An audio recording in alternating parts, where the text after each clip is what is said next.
Hello అండి, అందరికీ నమస్కారం. ఆంధ్రప్రదేశ్ మద్యం స్కామ్ అనేది ఒక స్కామ్ కాదు, అనేక స్కాముల సముదాయం అనేది మద్యం స్కామ్ బయటకు వచ్చిన రోజు నుంచి నేను చెప్తా వస్తున్నాను. నేను ఏ విషయాన్నైతే చెప్తూ వస్తున్నానో ఆ విషయాలే ఇప్పుడు నిరూపితం అవుతూ ఉన్నాయి ఒక్కొక్కటిగా. మద్యం స్కామ్లో భాగమైనటువంటి మరొక స్కామ్ ఇప్పుడు బయటకు వచ్చింది. దాని మీద కేసు నమోదైంది. ఆల్రెడీ ఆంధ్రప్రదేశ్ మద్యం స్కామ్ను విచారిస్తున్న సిట్ అధికారులే ఈ స్కామ్ను కూడా విచారించబోతూ ఉన్నారు. ఇప్పుడు కేసు నమోదైనటువంటి స్కామ్ ఏంటంటే మద్యం రవాణా పేరుతో 400 కోట్ల రూపాయల ప్రభుత్వ ఖజానా నుంచి డబ్బులు కొల్లగొట్టారు అనేటువంటిది ఈ స్కామ్. మామూలుగా మద్యం రవాణా ఎలా ఉంటుందంటే డిపోల నుంచి మద్యం షాపులకి రవాణా చేస్తారు. ఈ రవాణా చేసినందుకు ప్రతి కేసుకి 13 రూపాయలు చెల్లిస్తారట గతంలో. కానీ వైసీపీ అధికారంలోకి వచ్చిన తర్వాత ఈ 13 రూపాయలని కాస్త 34 రూపాయలు చేశారు. అవకాశం ఉన్నటువంటి ఏ విషయాన్ని కూడా వదలకుండా స్కాములు చేశారు.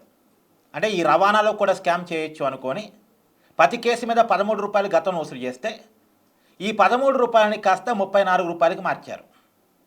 ప్రతి కేసు మీద 34 రూపాయలు రవాణా కింద రవాణా చేసినటువంటి సంస్థకి చెల్లింపులు చేశారు.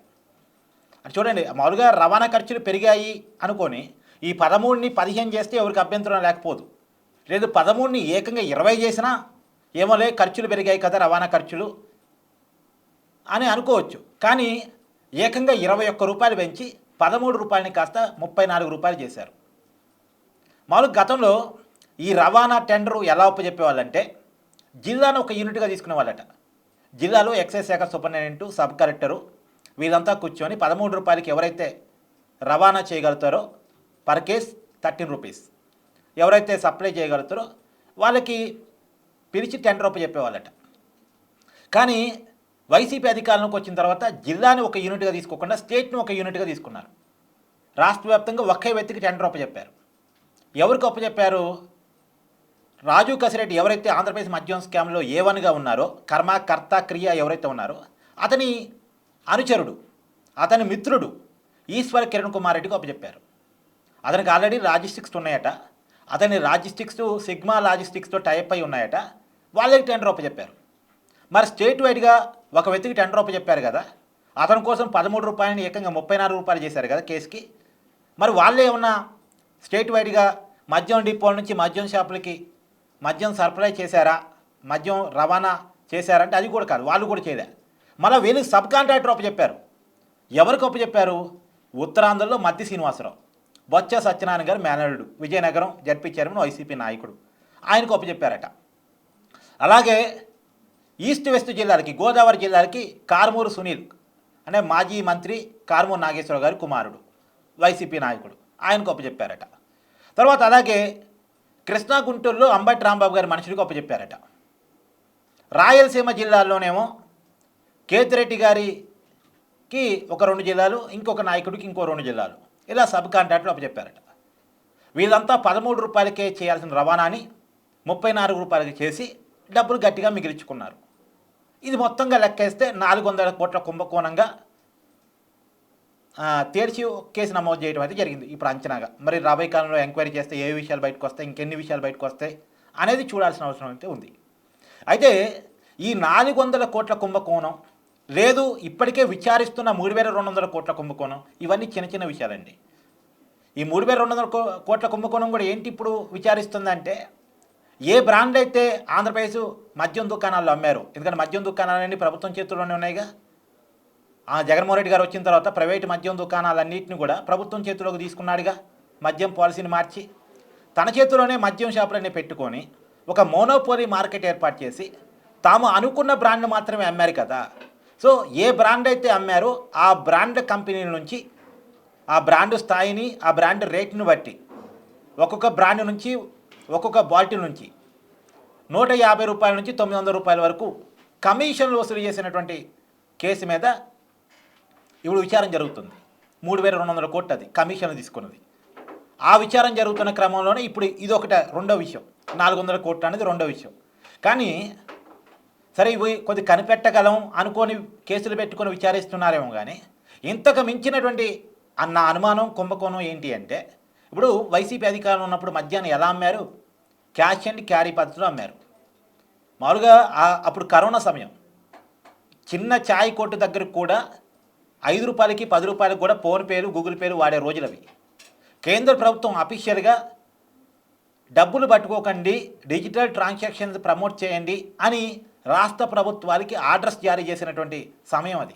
ఆ సమయంలో 100 రూపాయలు 1000 రూపాయలు రేట్ చేసే మద్యం బాటిళ్ళని డబ్బులు దొరికే పరిస్థితి లేదని తెలిసి కూడా క్యాష్ అండ్ క్యారీ పద్ధతిలోనే ఫోన్పేలు గూగుల్ పేలు కార్డ్స్ లేకుండా ఎందుకు అమ్మాల్సి వచ్చింది అంటే దాంట్లో ఎంత మిగులుంటే అలా అమ్మారు. ఇప్పుడు మామూలుగా ఒక మద్యం బాటిల్ని ఒక షాప్లో 2200కి అమ్మారు, ఎంఆర్పి 2200 అని అమ్మారు, దాని మీద ఒక స్టిక్కర్ వేసి అమ్మారు. కానీ ఎంత దాంట్లో ప్రభుత్వ ఖజానాలో వేశారు, ఎంత తమ జేబులో పెట్టుకున్నారు. డైరెక్ట్ గవర్నమెంట్ అకౌంట్లో మనం ఫోన్పే చేస్తే గవర్నమెంట్ అకౌంట్లో పడిపోతాయి. డబ్బులు నొక్కేయాలంటే డ్రా చేయాలి, డ్రా చేస్తే తెలిసిపోయింది. కానీ ఇప్పుడు అలా కాదుగా, క్యాష్ రూపంలో తీసుకున్నారు. కొంత తీసుకున్న దాంట్లో కొంత జేబులో పెట్టుకోవచ్చు, కొంత డ్రాలో వేయచ్చు. అలా ఎంత డబ్బు చేతులు మారింది, ఎంత డబ్బు వైసీపీ నాయకుల చేతుల్లోకి వెళ్ళింది. ఇది ముఖ్యమైన కుంభకోణం, ఇది చాలా పెద్ద కుంభకోణం. నిజానికి ప్రజల నుంచి వసూలు చేసింది ఎంత, గవర్నమెంట్ అకౌంట్లో క్రెడిట్ చేసింది ఎంత, ఇది తేలాలి. ఇది మాత్రమే కాదు, ఇప్పుడు వీళ్ళు డైరెక్ట్గా కొన్ని షాపుల నుంచి మామూలుగా మద్యం ఎలా ఆర్డర్స్ ఇస్తారంటే, మద్యం షాప్ నుంచి బెవరేషన్ కార్పొరేషన్కి ఆర్డర్ ఇస్తారు. బెవరేషన్ కార్పొరేషన్ వాళ్ళు మద్యం డిపోల నుంచి మద్యాన్ని సేకరిస్తారు, మద్యం తయారీ సంస్థల నుంచి మద్యాన్ని సేకరించి మద్యం షాపులకి సప్లై చేస్తారు. కానీ వైసీపీ అధికారంలో ఉన్నప్పుడు ఈ బెవరేషన్ కార్పొరేషన్ స్కిప్ చేసేసి డైరెక్ట్గా ఆర్డర్ ఇచ్చారు. డైరెక్ట్గా ఆర్డర్ ఇవ్వటం వల్ల బెవరేషన్ కార్పొరేషన్కి వచ్చే ఆదాయాన్ని గండి కొట్టారు. మరి ఆదాయాన్ని ఎవరు పొందారు? డిపో అంటే ఎవరైతే మద్యం సప్లై చేస్తూ ఉన్నారో వాళ్ళు పొందారు. ఎందుకు? బెవరేషన్ కార్పొరేషన్ గవర్నమెంట్ది కదా, దానికి కమిషన్ వస్తుంది కదా, లాభం వస్తుంది కదా, చాలా పెద్ద ఎత్తున లాభం, మామూలు కూడా కాదు. మళ్ళీ అది ఆ లాభాన్ని కొల్లగొట్టే విధంగా బెవరేషన్ కార్పొరేషన్ స్కిప్ చేసి ఎందుకు డైరెక్ట్ ఆర్డర్లు ఇచ్చారు? మళ్ళీ ఆర్డర్లు కూడా ఎలా ఇవ్వాలి? గతంలో సాఫ్ట్వేర్ ఉండేది, ఆటోమేటిక్ పద్ధతిలో ఆర్డర్స్ పోయాయి. ప్రజల డిమాండ్ని బట్టి, అమ్ముడుపోయేటువంటి బ్రాండ్ని బట్టి ఆటోమేటిక్ ఆర్డర్స్ పోయాయి. కానీ మాన్యువల్ చేశారు వీళ్ళు. వైసీపీ అధికారం వస్తుంది మాన్యువల్ చేశారు. వాళ్ళు ఏ బ్రాండ్లు ఆర్డర్ తెలుసుకుంటే ఆ బ్రాండ్లే ఇచ్చుకునేవాళ్ళు. అంటే ఇదంతా చాలా పెద్ద పెద్ద కుంభకోణాలు. ఇదంతా బయటకు వస్తే కొన్ని లక్షల కోట్ల కుంభకోణం బయటకు వస్తుంది. ఇప్పటి వరకు విచారిస్తుంది మహా అంటే కమిషన్ల పేరుతో తీసుకున్న 3200 కోట్లు, రవాణా పేరుతో జరిగిన కుంభకోణం ఇది ఒక 400 కోట్లు. ఇవన్నీ చిన్న చిన్న కుంభకోణాలు. ఈ కుంభకోణాలే చాలా పెద్ద కుంభకోణాలుగా మనం అనుకుంటున్నాం. మన సుప్రీంకోర్టు కామెంట్ చేసింది కదా, ఇది చాలా దారుణమైనటువంటి కుంభకోణం, చాలా దారుణమైన ఆరోపణ. ఈ ఆరోపణలు ఎదుర్కొన్న వ్యక్తికి మేము ఎందుకు బెయిల్ ఇస్తామని రాజీవ్ కసిరెడ్డి విషయంలో సుప్రీంకోర్టు సీరియస్ అయింది. రాజీవ్ కసిరెడ్డి కింద కోర్టు నుంచి సుప్రీంకోర్టు దాకా పోయినా బెయిల్ రావట్లే. ఈ కేసులో A1గా ఉన్నాడు. ఈ కేసులో అంత పకడ్బందీ ఆధారాలు ఉండబట్టే సుప్రీంకోర్టు ఆ కామెంట్ చేసింది. ఈ కేసులో ఇంతవరకు అంతిమ లబ్ధిదారు దాకా కేసు పోలే, జగన్మోహన్ రెడ్డి గారి దాకా కేసు పోలే. ఎందుకు పోలేదంటే సమాధానం లేదు.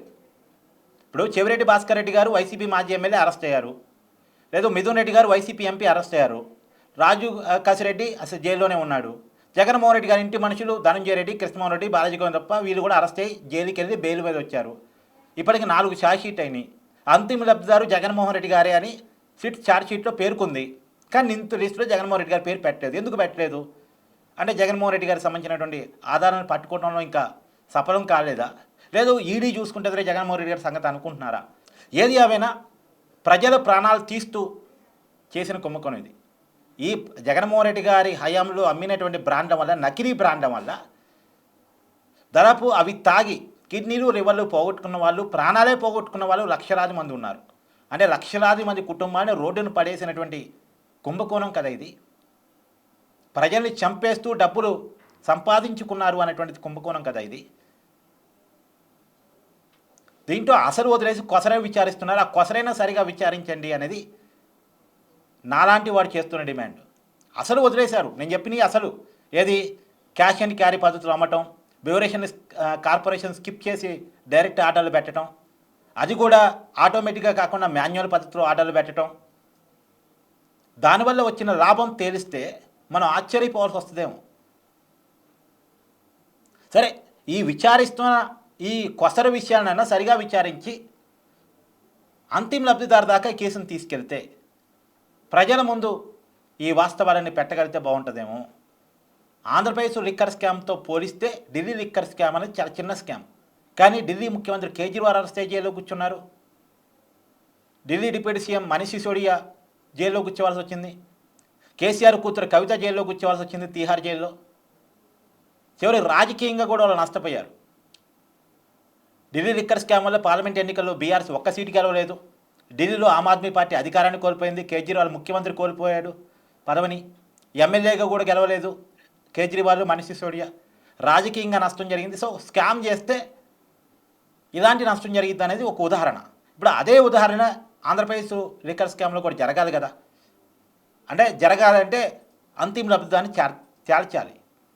ఎలాగైతే అక్కడ కేజ్రీవాల్ని తేల్చగలిగిందో ఢిల్లీ లిక్కర్ స్కామ్లో, ఇక్కడ కూడా అంతిమ లబ్ధిదాన్ని తేల్చాలి. తేల్చి పని చేయాలి. మీరేమనుకుంటున్నారో కూడా కామెంట్ రూపంలో తెలియజేయండి. Thank you.